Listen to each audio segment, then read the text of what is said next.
suppose we'll start with our main event. Walt Harris coming back after just the absolute tragedy that happened to him. For anyone that doesn't know, Walt Harris's daughter was kidnapped and murdered, his 19-year-old daughter, about a year ago.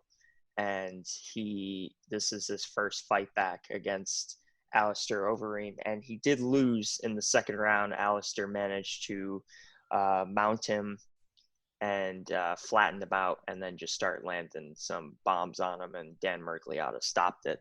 So what was your reaction to that main event? How'd you feel about it? I mean, it's a lot of mixed feelings just because of what you were saying about Walt Harris and his daughter. But it is still a fight.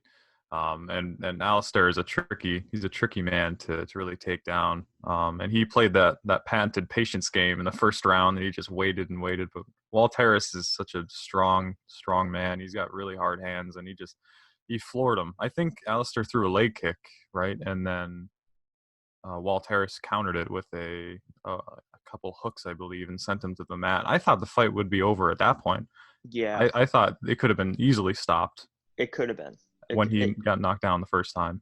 Depending on who was reffing that fight, it could have. I didn't hate that it wasn't stopped. I thought it was okay to continue because Alistair did recover nicely. Yeah. I mean, obviously he recovered nicely, came back and won the fight. But yeah, I think some referees I think Keith Peterson would have stopped it. Yeah, and Keith Peterson would have stopped it. Keith Peterson was like, he was like, I'm ready for a smoke. This is done. I gotta go outside and have some more cigarettes and alcohol. But we had Dan Mergliotta in there, and Dan Mergliotta doesn't give a flying fuck. He's a classic. Who gets hit. He let it go on, and it was probably the right call. I think he did a fine job. And I'm glad he stopped it when he did. Maybe because in terms of when Alistair was hammering Walt, maybe could have stopped it a little sooner because it was very obvious once Alistair took his back and flattened him out that Walt was not getting out of there. But I appreciated what Walt said after the fight, which was basically, hey, I'll come back. I'll be better.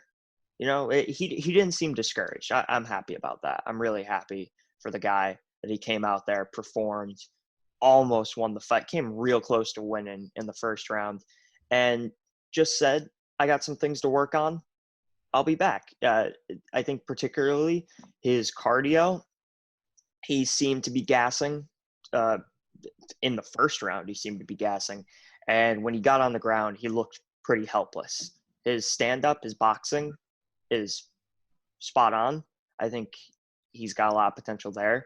But his wrestling and his cardio seemed to be his downfall in this fight. But, you know, room for improvement. He'll be back. Yeah, a lot of people don't take in Alistair Overeem's grappling. He's very good at grappling. He's not just a technician and a good striker. You know, if he gets you down, or he's going to keep you down. He's going to really punish you for those mistakes. Yeah, I mean, in that first round, Walt didn't even get knocked down, or I mean, he just slipped. He just slipped and fell over. He tried throwing a front kick, and Alistair managed to get on top of him and just held him there. And I mean, like I said, Walt wasn't even hurt, but I think his cardio was. Yeah. What happened with the slip? I went back and watched it. He went for that front kick, and Alistair blocked it, but he didn't catch it.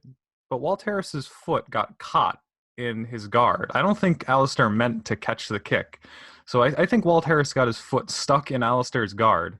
And when he realized that, Alistair just kind of threw him to the ground as he was already slipping. It was very interesting to watch. But I would love to know if Alistair meant to do that, because it didn't look like he meant to catch the kick. Walt was coming in very quickly. He was lunging into that kick. And he threw his leg up. He came in quickly. He was on one leg. His balance, I think. It just went out the window. Yeah. Yeah. It was gone. Jason Herzog took his balance the same way he took Anthony's teeth. He jumped the fence and just stole that balance right away from him. But yeah, hey, great performance by Alistair Overeem, and he's talking about a title shot in the future. And wow, that would be interesting. Here's a fun fact for you, Matt. Alistair Overeem has been fighting professionally as long as we've been alive. Really? He started fighting around 99 professionally. I think he started fighting amateur like 97. Yeah, I mean, Still. the guy Wow. has been around for a hot minute. And to think he is still competing and being so competitive, and he's in a main event slot. I mean, it's amazing. Everyone loves to say he has no chin, and Walt did put him down, but he recovered nicely. Yeah, So, he took a lot hey, of strikes there, and he definitely was rocked. But I mean, anyone would be. But the fact that he recovered from that at that age after that many fights, I think he has 46 wins, if I'm correct. yeah, something like Yes. that. It might be 47 now, You but don't see that many veterans lasting that long and still being victorious I mean, against hey, high-level that fighters like that. that $100 he slipped to Dan Mergliata before the fight started, that really paid off. I It mean, that was probably did. the best $100 he's ever spent. It's impressive. I'm surprised more people don't do that. Dominic Cruz needs to take some notes here. Dan's like, I'll do it for 50. Um,